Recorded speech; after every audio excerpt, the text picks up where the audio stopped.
So we're just doing a little interview, kind of talk about your story, your situation, from what happened, and basically we came in contact with you because you were in need of this lift chair. And so we had to do a little bit of research and get some documents and stuff together. We actually had two businesses willing to help us. Bob's Furniture, who we've dealt with before, and then we have. Dawn found another one that's a more local place. They were willing to help us, and Bob's responded faster, and so we were able to go ahead and get you the lift chair. And so how do you like it? I do like it. Yeah. It accommodates to everything you need? Yeah, well, I have a lot of trouble getting up, standing up and stuff. Mm-hmm. And this makes a difference. I can stand up with this and go right to my walker and not worry about it. Outstanding. Good. Yeah, and they had different versions, so we wanted to get you our board authorized a more costly version. So we wanted to get you one that had more bells and whistles. Yeah. So it has heat, you had mentioned, it has heat and things like that. So we didn't know, if you needed that, but it doesn't hurt to have it, that's for sure. No, yeah. My question for you is, when Bob's Discount Furniture, when they came in, because we have to do a survey for them, because we're a nonprofit, and I think they do it anyway. Yeah. Were they polite and they took their trash with them and things like that? Because we also paid for their white glove service, so they didn't just drop it off at the door. No, They wanted to make sure they came in and dropped it off and set it up. And They were very nice. they were okay. Good. They were Good. very nice. Because they even took the old chair and put it in there for me. Perfect. Yeah, Nice. Very nice. Because the default is they just drop it off on your porch, and we don't want to do that. Yeah. We want to make sure that they took care of you guys. Yes, they did. So good. Yes, very appreciative of that. And that's what Veterans Group, that's what we try to do for our clients and our veterans and people we try to help, is we don't want to just give them the bare minimum assistance, right? We try to do what we can to help out given the situation.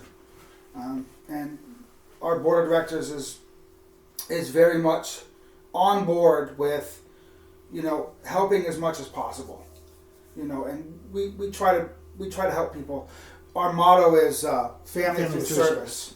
That's awesome. And in our office, right behind where Chuck and I sit, and in front of where Dawn sits, Chuck's wife actually burned into the boards we have. We have like plank boards. It says family through service to remind us of our mission, which is to help people, but not just treat people as numbers.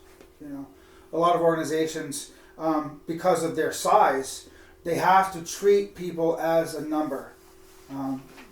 We're able to still, by and large, treat our people as treat people as the individuals that you guys are. We try to stay away from just you're known as a case number to our board of directors.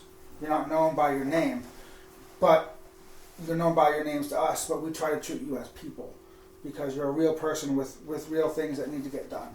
So that's why we wanted to make sure we did more than just have the chair dropped off and say, okay, now you figure it out. That doesn't help anybody. Yeah.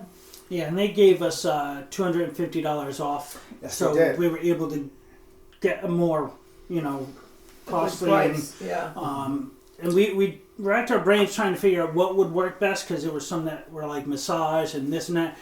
But Dawn reminded us that you really needed to make sure it stood all the way up. So we made sure we went with that one, obviously for your benefit and stuff. And then we took another look at your DD-214. It's another thing we do. Chuck and I are both veterans, and combat veterans, and we are careful to look at the DD-214s of the people that come across our desks. A lot of organizations, veteran organizations, they just look basically to see if they have a DD-214 and don't really seem to look at the other aspects of it. And if it says honorable or whatever, we kind of know to look for other things, because there's a lot more to it than just honorable if you have a DD-214. So we looked at your DD-214 and said, we need to interview this man we need to interview this man and his wife if he wants to do it, if he's interested, because we don't often come across a person that's as highly decorated as you who is willing to share their story, at least part of their story, with us, because oftentimes they're in a much worse situation They're in hospitals and things like that. So we were proud to be able to help you, and our board of directors unanimously decided on helping. It wasn't a close call, or even anybody who said no. So we wanted to let you know that also. The board of directors was 100% in favor of helping. That's awesome. And so when we do upload this video, we'll put some of the still shots of your medals and ribbons and stuff, and we'll get to that. But first, when did you join the Army? Yeah. In 1967. 1967. So it was kind of like right in the middle of stuff going on. Yeah, when I got in Vietnam, we were in the Tet Offensive. And during the Tet Offensive, were you drafted or did you enlist? I was drafted, but they changed me over. They changed you over? Yeah, Okay. I qualified highest in mechanics, so they put me in infantry. That's Very military. Very military. Yeah. Very military. Yeah. So what was your training like as far as being in the infantry? Were you just a rifleman, or did you do mortars? What did you do? Well, my basic training the first 8 weeks, they just taught what they taught everybody, you know, it was more of a rifleman type thing. And the second was, I forget what they call it. I haven't got a very good memory. So That's all right. I forget what they called it, but the second one, they taught me everything through, you know. Is that the AIT? AIT Yeah, is the AIT. specialty schools, yeah. So And, just so you know, I'm a Marine, so my terminology is slightly different, but some of it's similar. So I forgive you. yep. Yeah, well, you know, even soldiers almost need forget that, heroes. I'm So, but so how long were you stateside after basic training and stuff before you went? After my training, I went and I left here in December, and I ended up in, I think it was 1st or 3rd of July, something like that. Wow, so you pretty much right from graduation of all your training, you went. They shipped you right over, yeah. And how'd you get there? Did you fly? Yeah. So you didn't go on the ship at all? That's No. good. So how long were you there for? Year. You did Full one year? tour? Yeah. Was it just the one tour, or did you do multiple tours there? Just the one. Okay. I think one might have been enough. It was. Yeah. So what was your impression when you first got to Vietnam? Like, what kind of things stood out? Scared. Yeah, scared, yeah. How old were you when you went to Vietnam? 19, I guess. Yeah. Oh, you were a kid, like You so was many. right out of so high many school. men. It's I was 20. 20. Oh, so you were a young man. Yeah. So many of our Yeah. brave men and women in the military go off to war when they're kids. Yeah. Or really, really young in their 20s. I don't think the general population realizes that. Was- You know, yeah. I don't think they know. No. I don't think they know that. You get over there and you're in your teens or your early 20s and you don't know what's going to happen Yeah, well, most of them were real gung-ho the first day. the first day. Then the Yeah. second day, they kind of start slowing down a little bit. Mm. So you got there, and as a 20-year-old young man, your first impression was just fear? Yeah, well, they put us on a bus. We landed in Bearcat, and they put us on a bus. And we landed in Tonsonu, and they took us on a bus to Bearcat. And during that time, we were shot at in the bus. And we thought it was a real thing, but it wasn't. It was just them soldiers along the way shooting at us. But they weren't shooting at us; they were shooting above the bus. I got you. Okay. Just to get you in the right mind. Yeah, I think so. Preparation? Did you I have guess so. Did you have your gear with you, or was it in a truck? We had our gear with us. Oh, okay. Yeah. Because when I first went to Iraq, our gear was in a truck away from us, so it was a little, shaky Us not too. having it close by. Yeah, us too. We got there and we were like, we have nothing with us. Yes. We had to go. They put it in a big pile and had to find it. So we had our weapons, but that's it. you bust out from basically from the airport to where? Where was your? Bearcat was the first one. Okay, and where'd you go from there? We left there and went on a mission because one outfit got in trouble, so they shipped us out, and that's where I got my first Bronze Star. So what was your mission originally? Was it search and rescue? Was it like to go on offensive? What was that mission for you and your guys? Well, we really didn't know when we first got there. When we landed, we knew. They basically said, "Get your shit and go." Yeah. No, that's also very military. Yeah. Need to know. Put us in You don't need to helicopters know. and away we went. You know. So, how far out was it? Was It was in this? Calais, I think. So I think it was you guys Calais. have to go in by foot to meet up with this other unit that was under fire. Well, we flew in on a rice paddy, Okay. probably 3 or 4 back from where the other guys were, and we had to, go up from there. I wouldn't say we were exactly walking. We were Yeah. No. Were you getting shot at or orders while you were in the helicopter? not in the helicopter, no. No. Not until But after once we you got on the ground. Yeah. Okay. Yeah, the firing started, and we got up to the other guys, and there was only about maybe 15 left of the platoon. Oh boy. And how many people were with you in your unit? We was 2 squads, I think. So about 25, 30-ish? Yeah, something like that. Yeah. And that was, you were going to what was supposed to be about 50, And we're all new. and there were only All 15 left. Oh great. All new. All yeah, first- All new except for our lieutenant. So none of you guys have seen combat. None of you have shot at anything other than a paper target. So you guys land. When you land and you're being shot at initially, did it seem overwhelming, or was it isolated? Like, was it one direction that they were shooting at, or did it seem Well, like we all just over? wanted to get on a dike and hide, under a dike. Yeah. Yeah. And get away. Yeah. Then our lieutenant was kind of gung ho, first lieutenant, and he ran out ahead of him and wanted us to go with him. So he ran out ahead and he got shot. Oh. And that's where I got my first Bronze Star. I went out and got him and brought him back. Was he still alive, or? He was unconscious. So you guys land, take some miscellaneous fire. Your lieutenant is trying to lead from the front. He gets shot and taken out. The rest of your crew stayed back. You went solo to go get the lieutenant, Correct. and did you carry him or did you drag him back? Dragged him back. And that's where you got your first Bronze Star with V. Yeah. And that's Oh, why I got a man. hole shot through my pant leg. It didn't get me, but it got my Went pant right leg. But I mean, that's an indicator of how close it was, right? I mean, Oh yeah, you know, it was.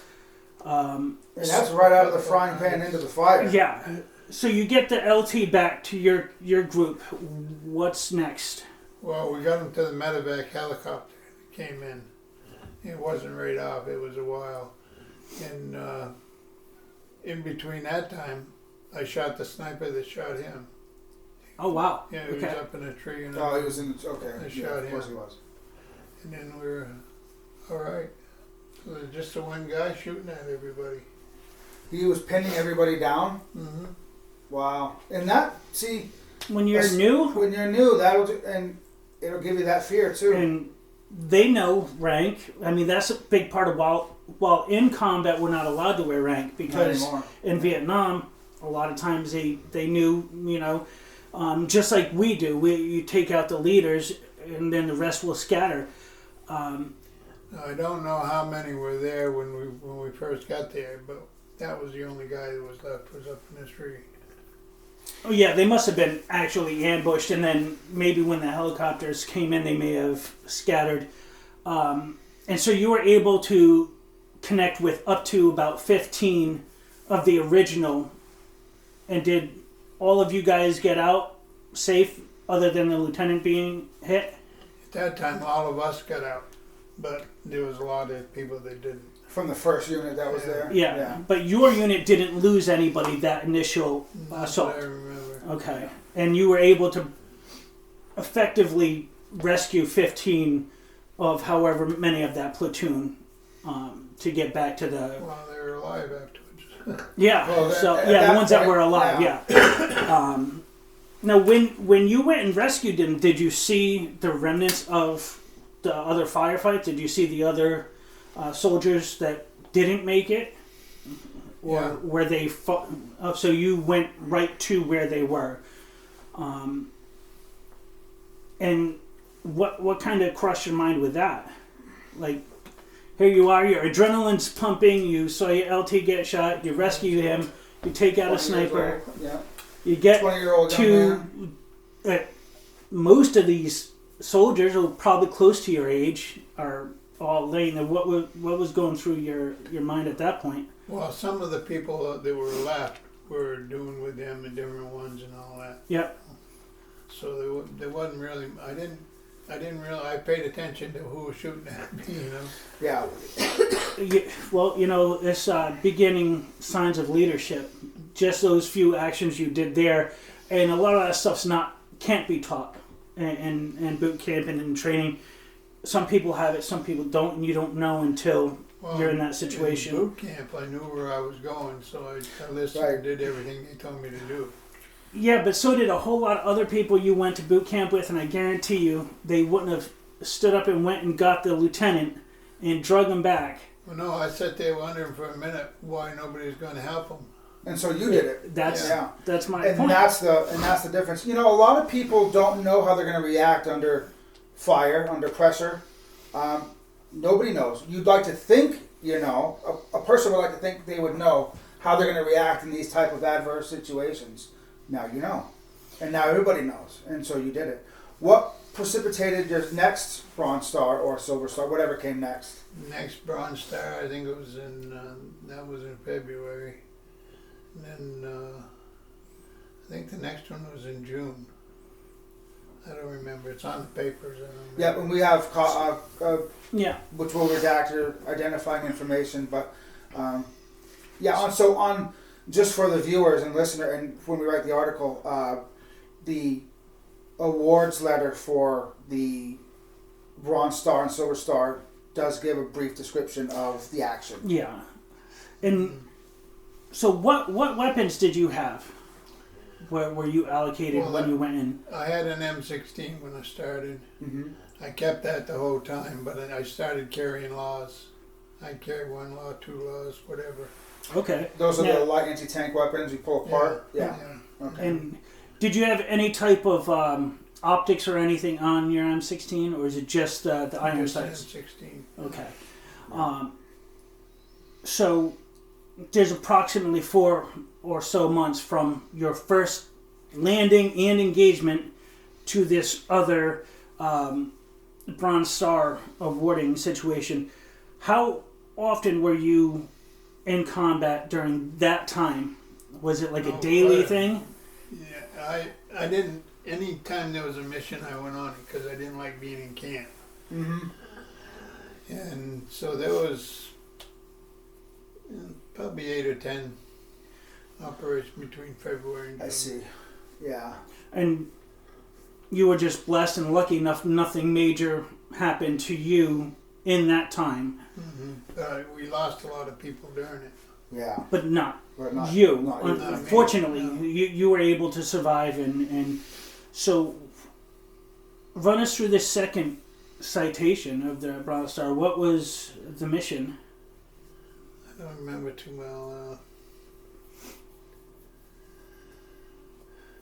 We could put it on. Yeah, we can look it up. How do you think you grew as a man and as a soldier during this time that you spent in Vietnam? From the young soldier you were when you got in country, and then as you progressed through the war, how do you think you progressed as a person? Well, quite a bit. I got proficient at finding booby traps and stuff like that, so I pulled point most of the time. Okay, yeah. And me and another guy, Bob Hickox, and we'd switch off, and I could see where something was different, Yep. And I'd see it, and then I could tell the rest of the guys in back of me, and they'd avoid it. So you were picking these things out, Yeah. more easily as you went along. Yeah. So you were becoming. I was always good at that. Even when I was a kid, I was good at picking. Oh, things you. out. So this was more. He was brought up in the woods. Oh, So so this this- was kind of. Adult scavenge hunt. Yeah, so I'm not gonna say it was second nature to you, but it was familiar-ish to you. Yeah. How do you think you grew, psychologically or spiritually or something along those lines during the war? Did you think about how you were growing as a man, or were you just focused on living, surviving, and doing the mission? Surviving. Yeah. I weren't thinking much about what was going on with me, you know, it just, Yeah. Day to day. yeah. What about when you look back on it? How do you think that you developed? Did it make you? You met the Lord. Yeah. Yeah. So, What about you, Susie? Do you think that, based on what you know about your husband, and do you think it made him, I don't want to say a better man, but a more complete man, or do you think it took him down? How do you think it affected him, based on everything you know about his history? I'm sorry if it hurts. You don't have to answer yeah, the by all question. means. We'll come back to it. Yeah. Yeah, Yeah. yeah. You're very proud. So, It Robert, shows. like why did you choose to do point on all these missions and all these? I didn't trust the other guys.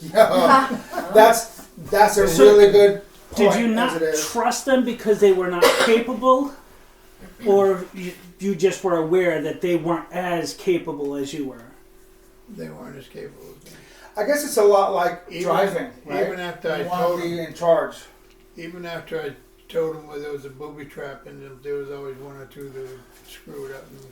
And So you lost people even after Yeah.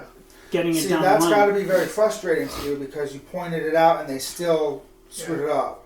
Mm-hmm. Like Their I pride told you, got in the way. their pride, They didn't yeah. want to listen And- to someone else. In Vietnam, you guys really didn't have like an EOD or disposal unit, like a unit that would break down IEDs or booby traps and stuff, right? So, No, we done it. you So did you- yourselves. We Yeah. done it sometimes. So- yeah. but a lot of times you guys had to leave it there and just let people know, and they still weren't paying attention No, to where. That's very unfortunate. Every time you'd see like a flag somewhere or something like that, or Yeah. a gun laying on the ground or something, you'd know it was a booby trap. So you didn't fool with it. What do you think, and based on your experience, what was one of the most common booby traps that the NVA or the VC laid out for the American forces? Mostly flags because everybody's trying to collect. They want Oh, to pick like up a flag. Actual. Oh, an enemy North flag, like a Vietnamese flags. souvenir. Mm-hmm. Oh, I was thinking like the red flags you put at where. In, To mark 'em? Yeah, so I was a little. But yeah, that No, makes I didn't sense. put nothing where I just told them. That's all. you said it's right here. Now, Don't pick that up or whatever. Yeah. And they'd say, "Oh, look, I'm going to pick up the souvenir and Yeah. whatever." Yeah. did you come in contact where they would take casualties and booby trap the bodies? Mm-hmm. Was that So, fairly common as well? Yeah, you didn't touch the bodies. And It must have been really difficult. As I mean, since the beginning, it's no man left behind. That's the whole American way. But to know that risk must have been very difficult.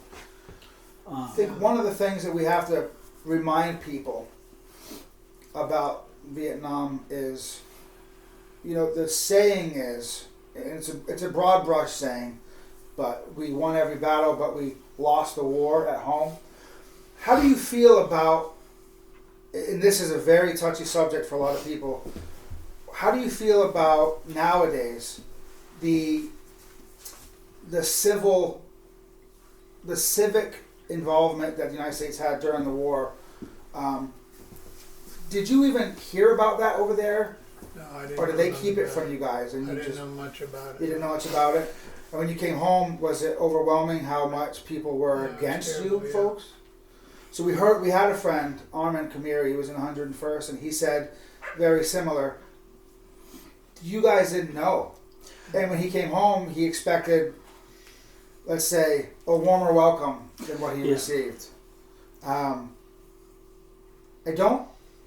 don't think that the American people realize the impact that society has on our war fighters, and It's true. when you go off to war and you're part of the war effort, it does matter how the people respond to the war effort back at home. And it absolutely matters how people perceive the war fighters when they come back. So for my little part and our little part, welcome home and thank you for what you've done. and for what you did over there. It might not amount for much, but from us, thank you. We do appreciate it. Now, when you were younger, before you joined, media was limited to what, 1 or 2 TV stations, right? It was. So when you went there, it's not like you were thinking. It seemed like there was only 3 stations on it. Yeah. So when you go there, you're not thinking, and I mean, even Eric and I'm actually, both of us going to be reaching 20 years since we've been out. Oh yeah. But even then, people's cell phones, the social, like that expectation was already there. But you guys were being painted in a very unfair light in a lot of ways. And didn't even know. And we kind of had the opportunity to prepare ourselves on the way back, and we would call similar things, the whole baby killer and all the But not to whatever. the same level, but yeah. But you guys come home. So, well, before we get to you getting home, was there any other memory or situation or mission that really stands out to you while you were in? Yeah, one of them was, I was walking pulling point, and I had to the other guys, and I always walked down, in the ditch like, and I come across the Viet Cong that was coming at me, and he was carrying his rifle up here, and I had mine ready, and so I shot him, and the new lieutenant, the second lieutenant, thought that was cruel because, Of course he did. Of course you did. yeah, What do you want it to be fair? yeah, I guess. As the saying goes, that's not. You know, Yeah, just be quiet. so you were there a year. Yeah, Went through at least 2 to 3 weekly missions where you're the tip of the spear, as we say. You get these 2 Bronze Stars. You get very close, almost close quarter combat with some of these people. Come in contact with all kinds of explosives that you guys had to detonate or mark and whatnot. What other things were kind of thrown at your feet while you were in country? well, the planer Reeds wasn't no fun. The lieutenant there, and he was another second lieutenant, and a lot of our second lieutenants got killed or transferred.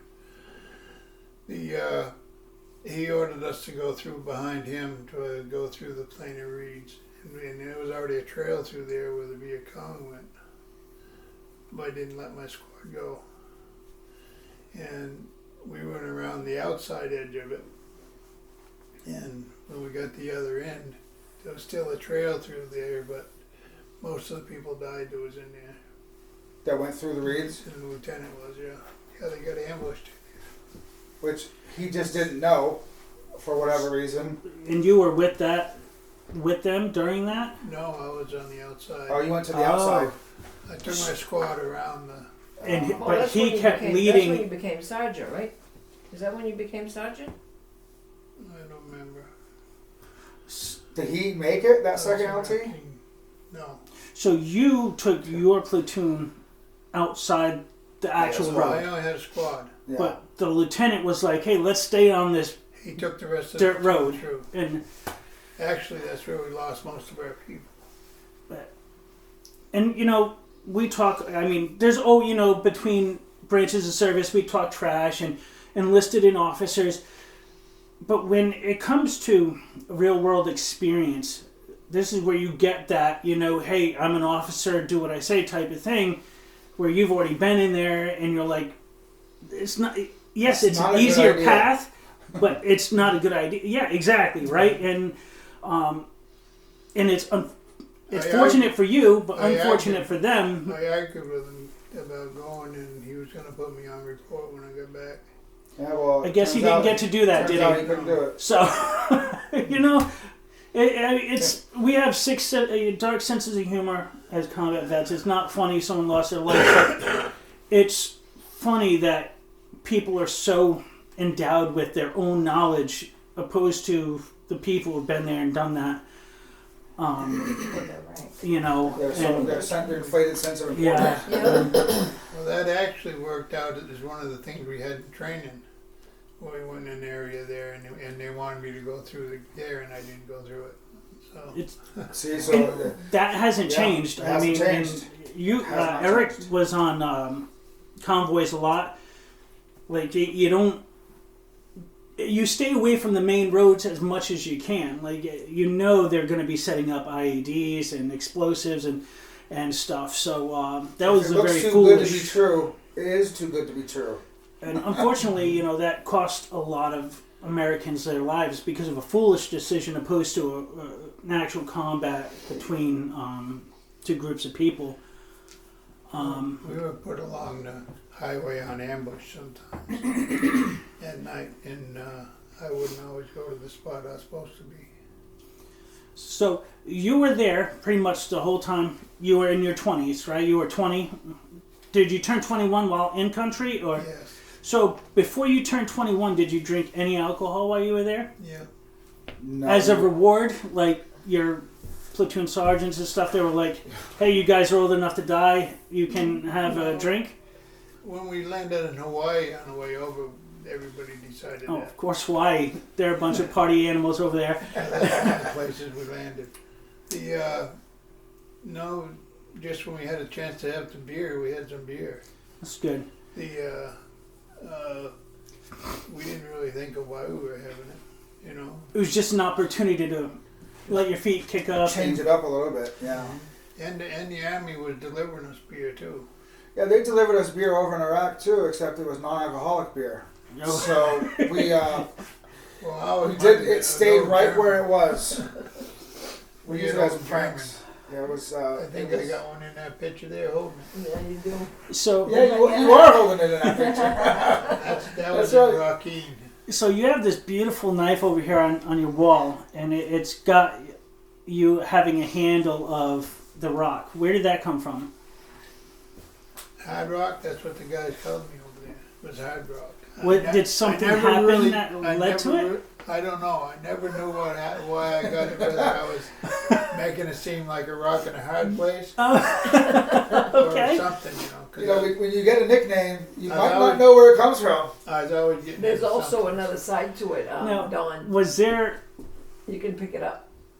any other major Oh. situations in country that you can think of that you came across that stands out in your mind? Yeah, well, like when I got the Silver Star, I did. That's right. I thought so, but I didn't want to say it and be Sure. wrong. We were coming across the rice paddy, and we stop at a rice paddy, you know, and keep looking, and then they sent us out on point or something like that. And David Frost was on one side and I was on the other, and there was another guy over here, I don't remember him, I think it was Lubia, maybe not. And they opened up on us, and Frosty got killed and the other guy got killed. I hit the ground, they hesitated before they hit the ground. Oh, I didn't, I took, Yeah. and that's what. but I was Yeah. kind of stuck in the Save mud. them. Yeah. I was kind of stuck in the mud, so I took I think they got it wrong in the thing, but I took a rocket launcher that I had beside of me, because that's where it landed. Yeah. And I shot and hit the first bunker with that. Oh, wow. And that was most of the firing was coming from that one. From the first bunker. Yeah, they must But there have was a two full- other ones. There was two other bunkers, and they started in. Oh, wow. And I had shot it, and I burnt my leg on the side from the rocket. And well, I was in the mud, I couldn't move. Yeah, yeah. And after I got that one, I figured that was the only one, so I got up and started back to my boys, you know, and tell them where they should be and everything else. And then another one started firing, so I threw a grenade at it and blew it up. Wow. And then I think I got another one with the law. I got all three bunkers in a way. Yeah, so you were on point, so you were right there. Yeah, I Yeah. was right there. Yeah, I was probably 30 meters from 25. Yeah. Wow. That's right up close. They waited for you guys to get right, basically point blank, basically. And I remember Frosty's name because he was from New Hampshire too. Okay. So, from Derry. Londonderry. I think it was Londonderry. And after we got that settled, everything stopped. So we figured they all took off. So, but it was getting late at night then, so we just set up along the bunker.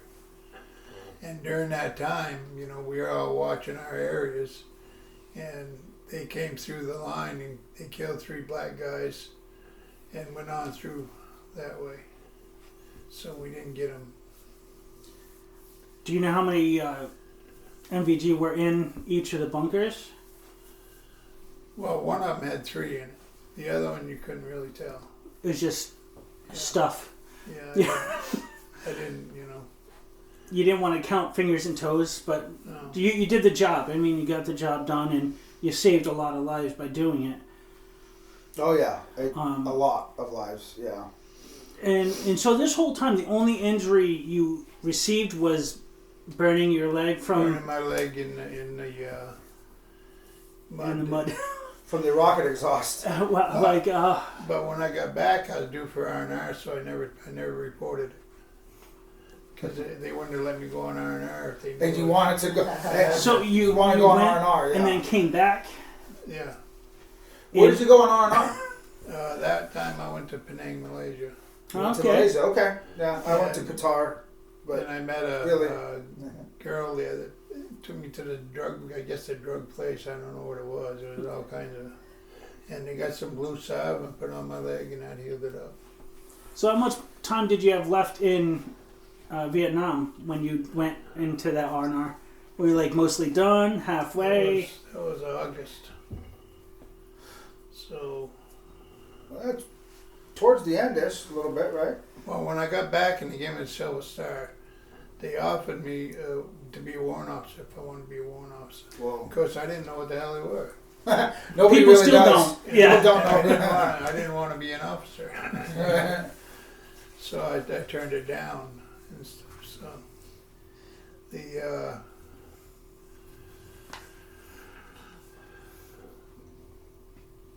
the time after that, I went back out and we had probably 10 more conflicts and stuff. And Before you shipped out for good? yeah, I just behaved myself during that time. You just behaved yourself. So, No more. while you were in, was there anybody you connected with, made a real strong bond, friendship? Bob Hickox, yeah. And did he make it out? He's on right that up there. picture, The yeah. On the artist. left. Oh, the second picture there above yours. Yeah. Did he make it out? No. No. He was the other point man, right? That you were Yeah. talking Oh, about. that's right. Okay. Well, I was on R&R the last time. I took 2 R&Rs. And because they offered me that after they offered the other. Yeah. And I went to Taipei then. Then while I was gone, he'd get killed. Oh. So I, was inquiring about it, and he got killed by our own guy. On blue on blue or accidental? Like was it like? It was because the guy was afraid to look over a dike and shoot. He just held his rifle up and shot. So it's more of a blue on blue accident. So Man. kind of, one of my friends took care of the situation there. So that must have. That definitely occurs. So that must have really affected you when you get back. Yeah, Did you it- feel responsible? That hey, if I was there, that wouldn't have happened. Somewhat, yeah. That's a survivor's guilt scenario, and Yeah. it's got to be very, very tough. And yeah. So, yeah, 'cause he only had, I think, a month left, something like that. You hear things like that, and people like to think that doesn't happen. That when you're almost ready to leave, right? Everything goes swimmingly well and great, but it doesn't work like that. When you're in a war zone, when you're in a combat situation, things can happen. And it doesn't matter if you have 1 day left, 1 combat patrol left. Flight in, flight out. It's always combat. Yeah, and it's it's really frustrating and sad to hear, and even more angering to know that it was a blue on blue situation, because it's everything is unnecessary in war like that, but that's especially unnecessary, and it's really it hurts me to hear that that's the reason, or that's the cause. And I'm not you know. Was there anyone you served with that you just hated to deal with? Like, was there ever a situation where, like, that guy is dumb as hell, I don't want to be near him? Besides that second lieutenant. Yeah. There was a sergeant that wanted me to carry the machine gun one time, and this was after August, and because Frosty got killed, and so he was carrying a machine gun, which he never should have been on point anyway with it. Yeah. Right. And so that caused friction with that sergeant, and then he wanted me to take over the machine gun from Frosty, and I told him no, I wasn't going to do it. So that got me in a little trouble, and I explained the reason why, because I was better with what I was doing. You know, with the M16 and the laws, it was treating me real good. And so I had to go up before the captain. Anyway. Oh, you had a captain mass? No, they didn't have it officially. Oh, okay. There was a talk with the captain. And I told him, I said, I'm good with what I'm doing and stuff like that. And I said, just look at things that I've done. Yeah. And so anyway, the captain agreed with me, and he told the sergeant, he said, just leave him do what he's doing. Told him where to stick it, basically. Yeah, I mean, it's obvious that what you were doing was working. So don't change what's not broke. Don't fix what ain't broke, as the saying goes. Well, they like to do that. Well, they do. And, I mean, NCOs, non-commissioned officers, in leadership in the military, you typically, Eric and I talk about this all the time, we'll run into two types. One, who have gotten it, not because they want it, but because they've been so good at doing what they do. More important people put them in leadership. Yeah, And then you have other ones who kiss so much butt that they get into leadership but don't really know how to do the job as efficiently or as effectively. Yeah. Kind of sounds like maybe this sergeant may have had that second situation. But it's kind of the way of the world with being in the military. Before I want to get to what you went through when you came home, but I want to give you, I don't know if there's anything else that happened in country or that you wanted to speak on before we talk about flying home. Not really. There was a lot of battles and stuff, but they just went on as they went on, To kind of bleed into one big mess. So where did you? Point as a sergeant.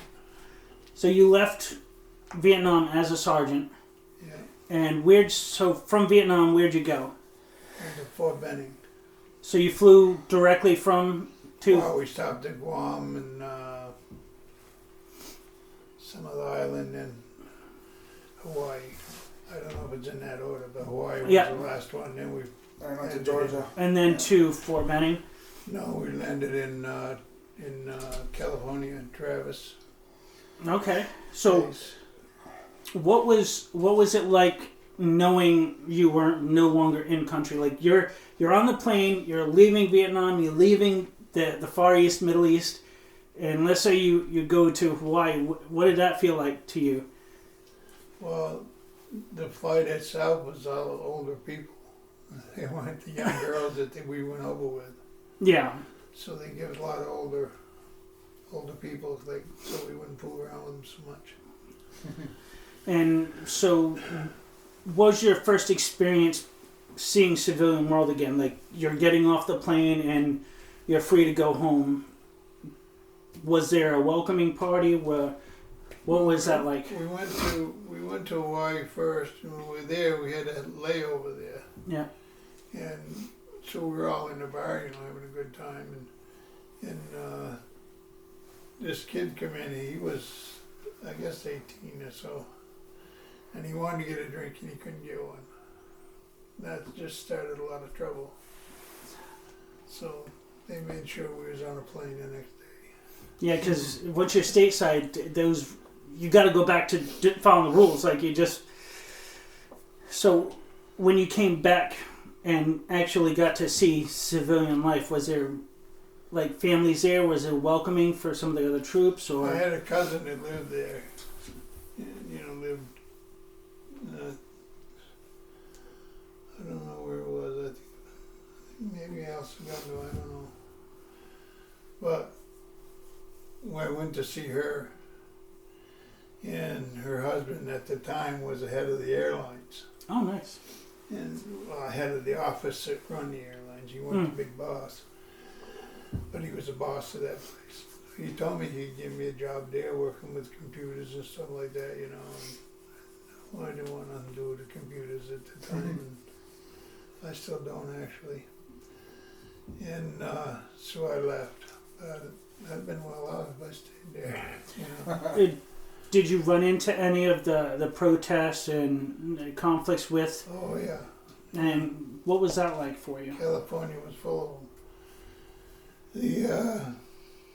It didn't bother. I more or less ignored them. Oh, you just ignored him, said whatever? Yeah. Yeah. It's easier said than done. It's got to be, yeah. Did it ever get to a point where it was almost you can't ignore them? Because I know I've heard stories about how hard they would push, and There was a few bar brawls and stuff like that. Yeah, But that's but nothing that made the paper, right? no. So And when I got home, I had a party and stuff, and they wanted to give me I think it was lifetime to the VFW or something like that. Yeah. And then I went home for about 2 or 3 days, and I left again. I started traveling around. Didn't let anybody know I was in the service and stuff. So, pretty much as soon as you got stateside, you were released from your active duty? No. So what'd you do? I had to go back to Fort Benning. Oh, right, yeah. So what were you doing there? Well, I went on. I figured it was a leave. They figured it was a pass, but I went on leave and went home to Vermont, to New Hampshire. I lived there, but Yep. I went to Vermont where I hung around and stuff. And then I hit a bridge at 110 miles an hour Ooh. and broke my back and stuff. And 2 cops were chasing me. what'd you do before that? Why were they chasing you? Right. Well, I was drunk. Oh, do you? Oh, well, there was that. I was Yeah. drunk and I had a fight with my girlfriend. Yeah. Armand said that when he came back from Vietnam, he got into the drink too. I think it's a very common thing to decompress We still after the war. run into it regularly with what we do. Yeah. No, It's, Actually, I hit the bridge because I was going to do myself in. you had enough at that point? Yeah. Yeah. Yeah, and that was going to be my next question was it the drinking a way for you to kind of escape everything? Because you guys didn't have the decompression time that we have with the Iraq war and stuff. Like, there's We've learned briefings, a lot of there's people. lessons from the mistakes they made with you It was and 30, your people. I think it was like 30 hours from. I think it was like 30 hours from the time we left Vietnam till we got to Yeah. California. The military made a lot of mistakes with what they did in the Vietnam War, and uncharacteristically, they learned a lot of lessons from the mistakes they made from the Vietnam War, which is what we were just talking about, and they're tried to use those mistakes to learn and to help the veterans now, at least back when Chuck and I were in during the Iraq and Afghanistan wars, to not make the same mistakes. There's still going to be mistakes made, but to give at least more decompression time and time to... Isn't that the purpose of war? Yeah, it is. Yeah. Uh, And I don't think people realize that. they don't want to. I And knew one thing the whole time I was in South Vietnam. Why the hell we weren't fighting in North Vietnam? that's, nobody's ever said that to us that I can recall. But Well, That's a really good point. because with Korea, there's that big, difference between South Korea. I've never heard that as 'Cause when we interviewed John, they went up into North Korea. and Armin never mentioned that either with Vietnam. So that's Right, a you very guys go interesting. Go into North Vietnam. I wish I had an answer for you. that should have been, yeah. It absolutely should have been. Yeah.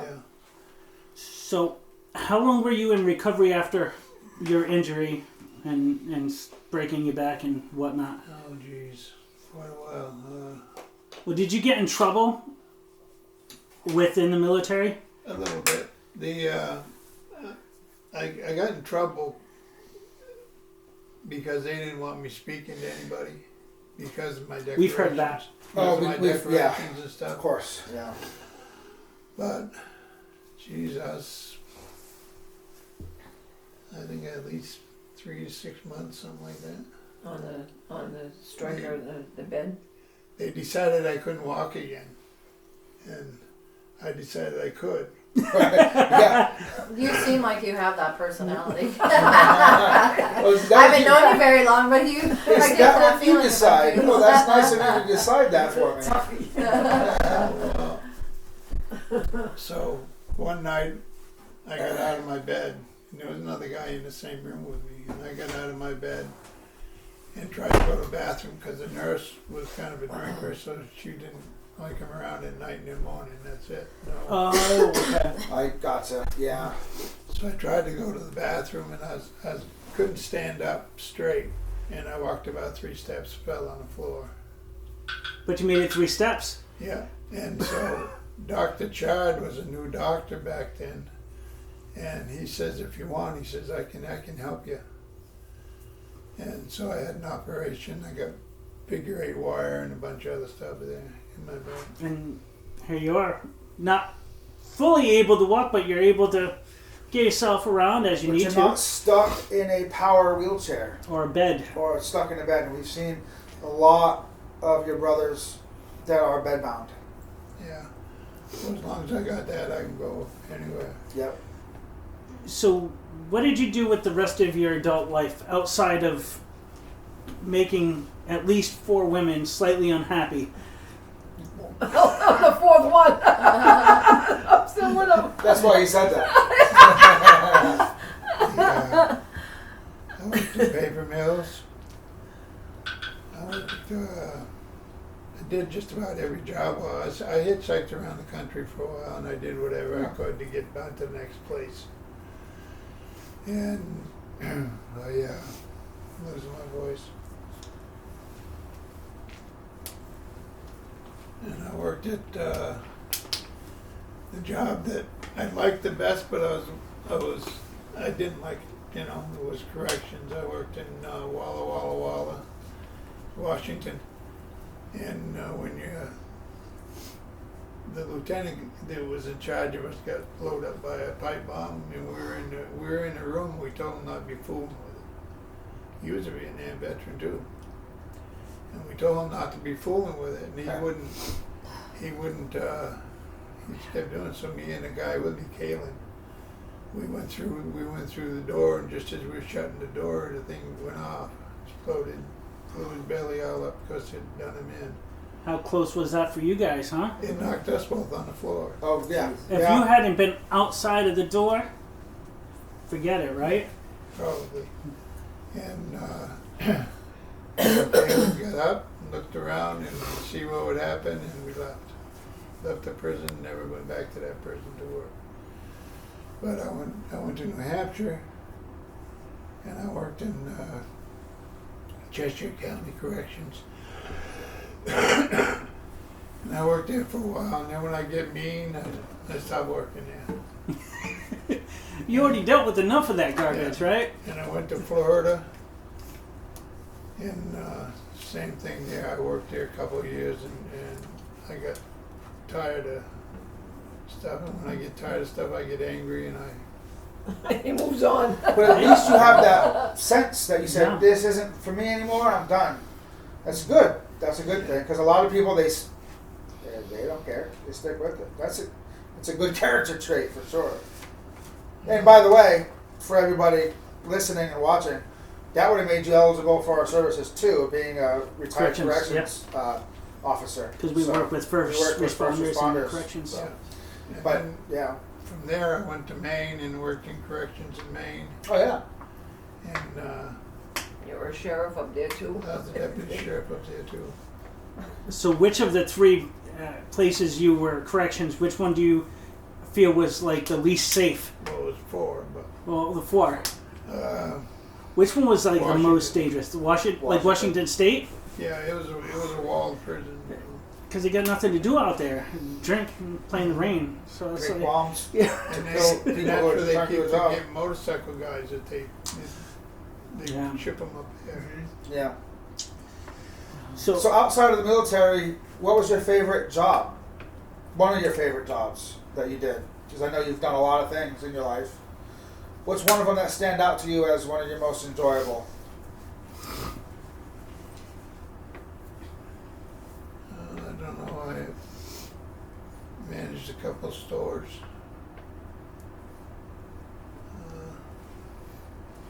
Probably in Colorado. I was California. I worked for Sears selling fences and stuff and going around. That was probably the best. Yeah. oh, that's cool. So you like the action, obviously. You like a lot of that stuff, but you also really enjoy just a more community thing. Like you said, going around meeting people and doing As long as more. it's not sitting still.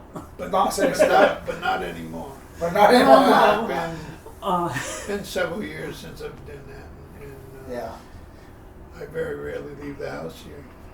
What do you like to do in your free time now? Make her happy, I guess. Make her happy. Good answer. That's the best answer there is. You're teaching these boys something. That's it. Hey, My wife's gonna be like, nudge, nudge, nudge. so one of the things we focus on with what we do is mental health and emotional stability. How long were you using alcohol? And I don't know if you had other drugs that you may have used as a way to deal with what you like. How long was it before you? I see so many people wasted in Vietnam with drugs, so I didn't bother with that. But I drank till I was 30 years old, and I smoked till I was 30, and then I quit both of them the same day. Same day. Cold turkey. Mm-hmm. And Very strong. we know you got in that one major incident with alcohol. Did you have other close calls with the law or possible issues with fighting or issues with your relationship because of the drinking? Yeah, I fought a lot. It's not to judge you. It's something we take very seriously, and it's not considered part of the 22 a day for combat veterans. It should be, along with drug overdoses. Really feel But that, yeah. It's something that we want to focus on because we want to help our brothers and sisters realize, one, they're not alone, but get past it too. And so that's why I was asking. As far as that, did you notice your life change drastically after you stopped drinking? Pretty much. Oh, Yeah. so, yeah. And Susie said you found the Lord. Oh yeah, I did that overseas, yeah. Yeah, I didn't tell that part. You could, if you'd like. No, You can elaborate on that part if you'd like. Well, there was 7 of us out there on patrol, and we come into where there was a big force, and so we were fighting the best we could, and we got away from it. But you could still hear them coming because they had the women with them with the pots and pans and all this stuff. And so we hid in a bamboo thicket, and we took care of the 3 guys got killed, and then the other guy got wounded, but he was still able to help me. Yeah. And I didn't get anything, but as we were in the thicket, we heard them going by us, and they had like 5 riflemen in the front, and they were chasing us. And then they had the women and some other guys following up. And after they left and bypassed us, then me and the other guy tried to get the other ones out of there. But we ran into a regular unit that was out there, and they helped me out, helped us take the guy out. It's The other guy's name was Stogsdale. He lives in Arizona. If he's still alive, he lives in Arizona. He was pretty well shot up. They sent him home. After he went to, I think he went to Japan or something, or Germany or something. To a hospital. And they were there. They sent him out.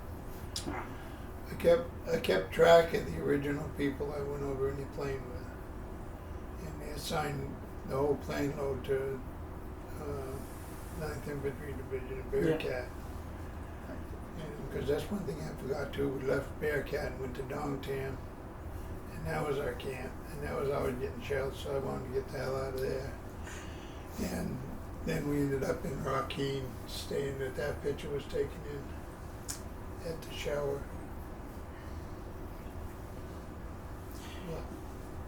so when you came home, and even more so now as someone more experienced, witnessed other wars and situations, what's your view as far as the politics in war, the media being involved in war? So not your political stance, but like the whole aspect of politicians sending other people's kids to war and the way media kind of... You hear that poem? I was in the... after I got home, I wrote a poem after He a was- while. Yeah, he wrote a lot of poems. Oh, well, Yeah. we'll go through them then. That's, yeah. Yeah, I don't think they're in there. I think they're in that box. Okay. Yeah, it's no worry, no rush. Okay. We can put that up too. Yeah. Put the poem up. Yeah, I'll take some photos. I guess starting to get ready to That close off the explains interview. everything that you're asking. That's perfect. On- Do you have any message you'd like to give to anybody as a man and as a Vietnam veteran? Whether it's young men and women who are joining the military, or the Veterans or the culture, or anything, any message you want to give that you want people to know, both for the video and for the magazine article. Anything that you'd like to just, for posterity, I guess you could call it. What would you like people to know?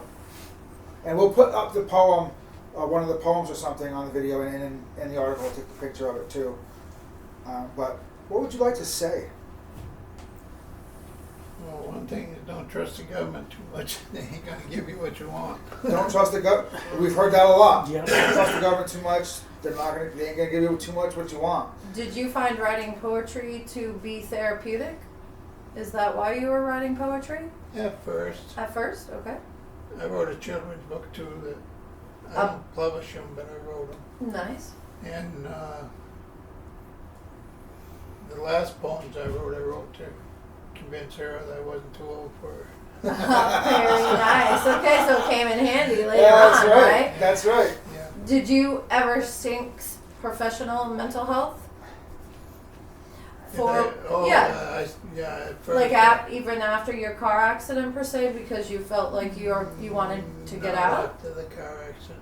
Before I tried a little. But all I got is all kinds of medicines, and I didn't know where I was all the time. Okay. Yeah, a Yep, lot so of that's- our veterans say that it's just medicine isn't.